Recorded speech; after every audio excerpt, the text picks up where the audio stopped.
हो? एगो बात पूछी। अरे पूछा। बताइबू ना? रउआ पूछबो तो हम ना बताई। अच्छा तो ये बतावा तोहर सैया जी कैसन मिलल बाड़े हो? अरे सुना बतावा थी। सखी हमर सैया नदिया के तीरवा,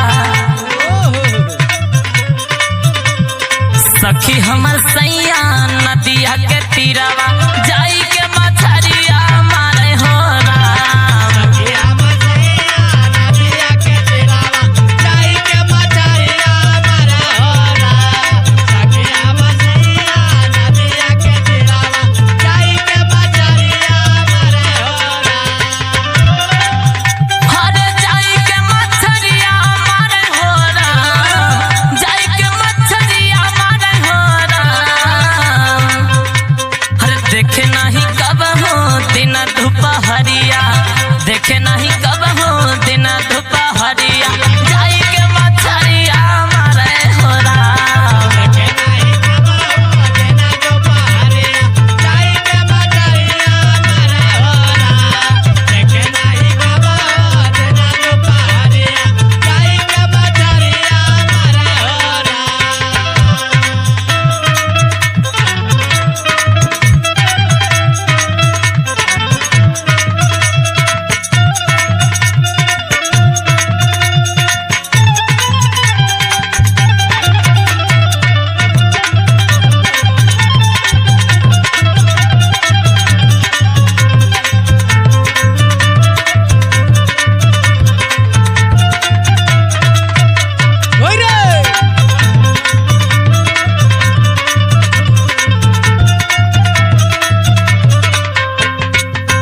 ए सखी अपना हाथे बनावे खियावे, राजाऊ हंसी हंसी खूब बतियावे।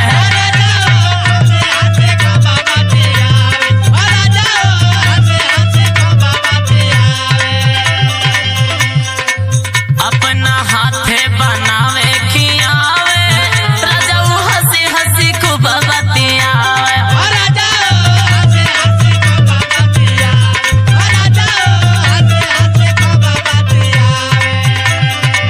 करे नहीं जाले कवन हो करिया, करे नहीं जाले कवन हो करिया, जाई के मछरिया मारे हो राम।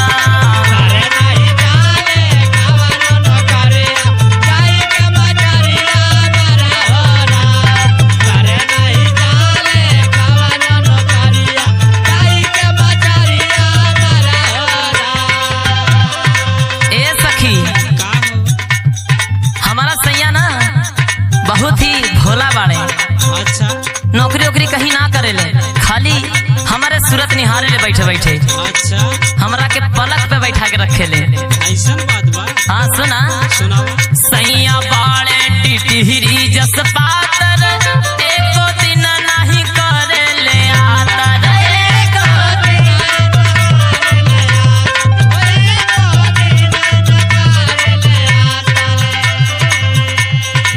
सैया बाड़े टिटहिरी जस पातर, एको दिन नहीं करे ले आतर।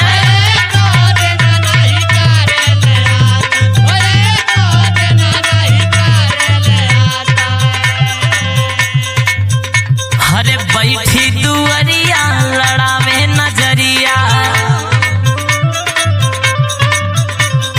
बैठी दुअरिया लड़ावे नजरिया, जाई के मछरिया मारे हो राम।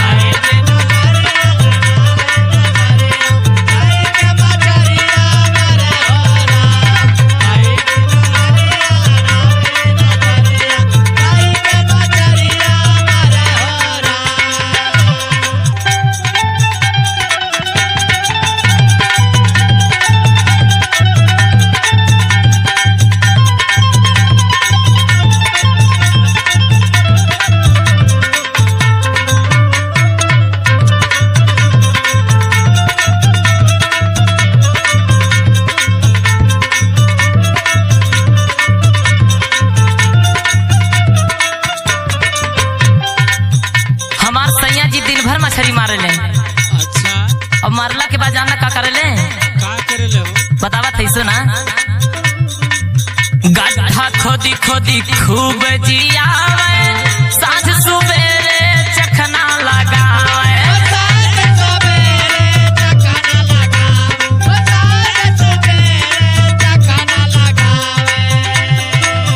गड्ढा खोदी खोदी खूब